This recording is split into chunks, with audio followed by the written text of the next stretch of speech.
ఈరోజు ప్రభుత్వాలు రైతును చాలా చిన్న చూపు చూస్తున్నాయండి. జై కిసాన్ అన్నారు. ఏం కిసాన్? రైతులు ఆత్మహత్యలు చేసుకున్నారు. ఏ ప్రభుత్వమైనా వార్నింగ్, బైబిల్ చెబుతున్న వార్నింగ్ ఏంటో తెలుసా? ఇది నోట్ చేసుకోవాలి, ప్రపంచ దేశాలు నోట్ చేసుకోవాలి. బైబిల్ అంటే ఏదో ఒక మూలన, ఒక వర్గానికి, ఒక ప్రాంతానికి అందించే సందేశం కాదు బైబిల్ది.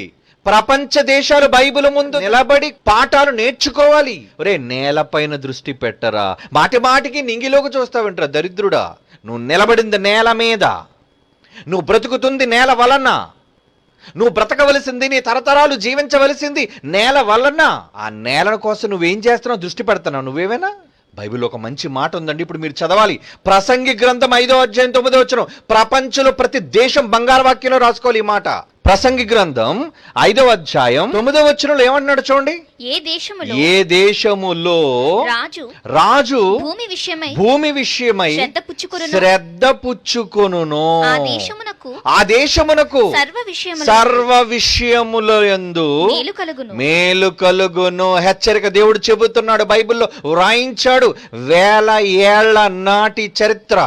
ఏంటంటే మీ బైబిల్ చెప్పేది అనుకున్నారా?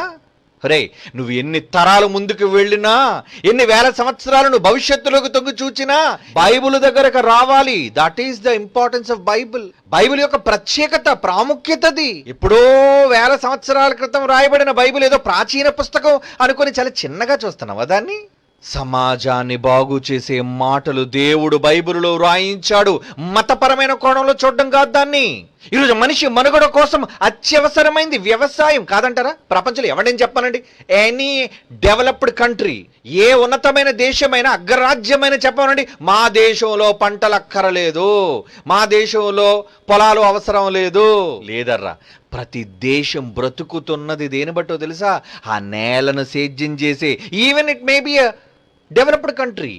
అగ్రరాజ్యం అయితే కావచ్చు, అగ్రరాజ్యాలు ఉన్నాయండి, కానీ ప్రపంచ అగ్రరాజ్యాలు ఏంటేంటి ఎక్స్పోర్ట్ చేస్తున్నాయి అన్నది ఒకసారి మీకు చూపిద్దాం అనుకుంటున్నాను. ప్రపంచ దేశాలు వాళ్ళు ఉత్పత్తి చేస్తున్నారు, భూమిని దున్నుతున్నారు, వ్యవసాయం చేస్తున్నారు.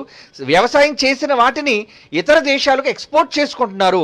వాళ్ళ దగ్గర లేని వాటిని ఇతర దేశాల నుంచి ఇంపోర్ట్ చేసుకుంటున్నారు. ఎగుమతులు దిగుమతులు అంటారు కదండి. World atlas value of food exports అంటే ప్రతి దేశం ఆహార పదార్థాలను, ఫుడ్ ఎక్స్పోర్ట్స్ అంటే ఆహార పదార్థాలు ఏం చేస్తుంది? ఉత్పత్తి చేసి ఎగుమతులు చేస్తుంది. అందులో ముఖ్యంగా మొదటిది ఉన్న దేశం ఏంటి చెప్పండి? United states. అమెరికా ఉందండి, అందులో జర్మనీ ఉందండి.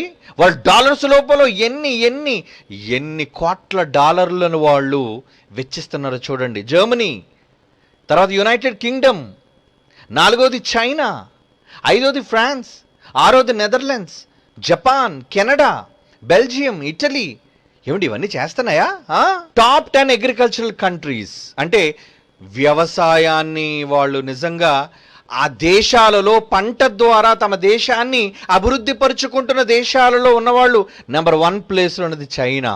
బ్రతకాలి అంటే చైనా బియ్యాన్ని తయారు చేసుకోను, లేదంటే చైనా ద్వారా ఏమంటారు డూప్లికేట్ వంకాయలు అవి తయారు చేయలేదు. వాళ్ళు ఖచ్చితంగా ఆహార పదార్థాలు తయారు చేయాలంటే నేలనే సేద్యం చెయ్యాలి. పెద్ద భూభాగం కదండి వాళ్ళది. మొదటి స్థానంలో చైనా ఉంది, 2వ స్థానంలో ఇండియా ఉంది, 3వ స్థానంలో యునైటెడ్ స్టేట్స్ ఉంది, ఇండోనేషియా, బ్రెజిల్, నైజీరియా, టర్కీ. ఏమండి ఇవన్నీ కూడా మొత్తానికి అగ్రికల్చర్, వ్యవసాయం మీద ఆధారపడిన దేశాలు. సుమా, అగ్రికల్చరల్ వాల్యూ యాడెడ్ కంట్రీ ర్యాంకింగ్లో మొట్టమొదట ఉన్నది 2018లో చైనా ఉంది, తర్వాత ఇండియా ఉంది, ఆ తర్వాత యునైటెడ్ స్టేట్స్ ఉంది, ఇండోనేషియా ఉంది, నైజీరియా. ఇలా మీరు చూసుకుంటూ వెళితే ఏమంటే ఇవన్నీ దేశాలు అంటే ఇవన్నీ వ్యవసాయం మీద ఆధారపడినవా కాదా? ఆ దేశంలో నేల ఉంది, ఆ నేలకు దేవుడు సారాన్ని పెట్టాడు. ఆ సారవంతమైన నేలలో ఆహార వస్తువులు పండించుకుని తినాలి. తినకపోతే చస్తావు. నువ్వు ఎంత గొప్ప దేశమైనా కావచ్చు. నా దగ్గర పెద్ద మారణాయుధం ఉందంటే, అనుభవం ఉందంటే, అనుభవం తింటే బతుకుతావు. నువ్వు తయారు చేసుకున్న కార్లు నువ్వు తిని బతుకుతావా? నువ్వు తయారు చేసుకున్న విమానాలు నువ్వు తిని బతుకుతావా? చైనా వస్తువులు తయారు చేసి ఇతర దేశాలకు అమ్ముకుని డబ్బు చేసుకుంటుంది. కానీ మరి చైనా దేశంలో ప్రజలు బతకాలి అంటే నేలను సేద్యపరచాలి. ఏ దేశమైనా ఖచ్చితంగా వ్యవసాయం మీద దేశాలు ఆధారపడాలి. ఒరే, ముందు అణుబాంబుల కోసం, టెక్నాలజీ కోసం కాదురా నువ్వు దృష్టి పెట్టడం. ఇంక్లూడింగ్ ఇండియా, భారతదేశం కూడా వినాలి. నువ్వు దేని మీద ఎక్కువగా డబ్బులు ఖర్చు పెడుతున్నావు? ఏ రంగం మీద నువ్వు ఎక్కువగా డబ్బును ప్రయోజనాల కోసం ఉపయోగిస్తున్నావు? అంతరిక్షం కోసమా? ఇండస్ట్రియల్ రంగంలోనా? ఏ రంగంలో నువ్వు యొక్క ధనాన్ని నువ్వు కేటాయిస్తున్నావు నీ బడ్జెట్ లో? మొట్టమొదటి బైబిల్ ఏం చెప్తుందో తెలుసా? అగ్రికల్చర్, వ్యవసాయం. ఏ దేశములో రాజు భూమి విషయమై శ్రద్ధ పుచ్చుకొనును. భూమి విషయమై శ్రద్ధ పుచ్చుకోవడం ఏంటండి? అంటే ఈ నేలలో ఏం పండుతుంది, ఈ నేలలో ఏం మొలుస్తుంది, అది ఏ దేశమైతే, ఏ రాజు అయితే భూమి విషయమై శ్రద్ధ పుచ్చుకుంటాడో ఆ దేశమునకు సర్వ విషయములయందు మేలు కలుగుతుందట. మేలు. ఇప్పుడు చెబుతున్నదండి బైబిల్, మీ దేశం నిజంగా బాగుపడాలి అంటే వ్యవసాయాన్ని అభివృద్ధి చెయ్యండి. వ్యవసాయ రంగాన్ని అభివృద్ధి చేస్తేనే ఏ దేశమైనా సంపన్న దేశంగా మారుతుంది. మన దేశం ఎక్కడుంది వ్యవసాయం మీద చూపు? వీళ్ళకి టెక్నాలజీ. వాళ్ళందరూ ఆకాశం వైపు చూస్తుంటే ఇలా ఆకాశం వైపు చూస్తున్నారు. మేము అంతరిక్షంకి వెళ్ళిపోతాం, మేము అంగారం మీదకి వెళ్ళిపోతాం, మేము చంద్రుడి మీదకి వెళ్ళిపోతాం. ఏముందనరా అక్కడికి పోతున్నారు? ఉన్న భూమిని కాపాడుకోండిరా, ఉన్న పేదలకు అన్నం పెట్టండిరా. ఎంతో మంది ఆకలితో అలమటిస్తున్నారురా, వాళ్ళందరి మీద శ్రద్ధ తీసుకోండిరా. రాజు అయితే ఆ రోజు రాజు, ఈరోజు ప్రధాన మంత్రా, ఈరోజు ప్రెసిడెంట్ ఆఫ్ కంట్రీయా, లేదా సీఎం ఆఫ్ ద స్టేటా? ఎవరు నువ్వు? ముఖ్యమంత్రివా, ప్రధానమంత్రివా? ఏ దేశ రాజకీయ నాయకుడు అయినా, ఏ దేశ ప్రభుత్వమైనా ఏం ఆలోచించాలో తెలుసా? భూమి మీద శ్రద్ధ. వ్యవసాయం వదిలేసావురా, భూమిని వదిలేసావురా, ఎక్కడికి పోతున్నావు? అత్యాధునిక రంగం అంటున్నావు, టెక్నాలజీ రంగం అంటున్నావు. నీ టెక్నాలజీ నిన్ను బతికించదురా, నీ టెక్నాలజీ నీ ఆకలి తీర్చదురా, నీ టెక్నాలజీ నీ ఆయుష్ను పెంచదురా. ముందు తినాలి. ఎవడు బతకాలన్నా, ఎవడు జీవించాలి అన్నా ముందు ఈ 5,000 నోట్లోనికి వెళ్ళాలిరా బిడ్డ. అలా వెళ్ళాలి అంటే భూమి మీద శ్రద్ధ. ఏ ప్రభుత్వం తీసుకుంటుంది చెప్పండి? బైబిల్ చెప్పింది ఒక చక్కని మంత్రం. ఏంటది? నువ్వు నిజంగా భూమి మీద శ్రద్ధ తీసుకుంటే నీ దేశం అద్భుతంగా ఉంటుంది. నీ దేశం అభివృద్ధి కోవలోనికి వెళ్ళిపోతుంది.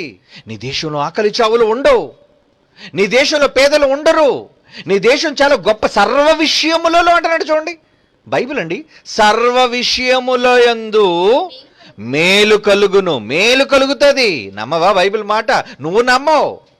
అడుక్కు తినే బుద్ధి వచ్చి ఉన్నంత వరకు బైబిల్ చెప్పిన మాటలు మత గ్రంథంగానే పక్కన పెడుతున్నావు. కానీ బైబిల్ ఇంత మంచి మాటలు చెప్పి ఈరోజు రైతును చూడమని, వ్యవసాయాన్ని రంగాన్ని అభివృద్ధి పరచమని, నేలను సేద్యపరచమని తొలి మానవుడు చెప్పిందే బైబిల్.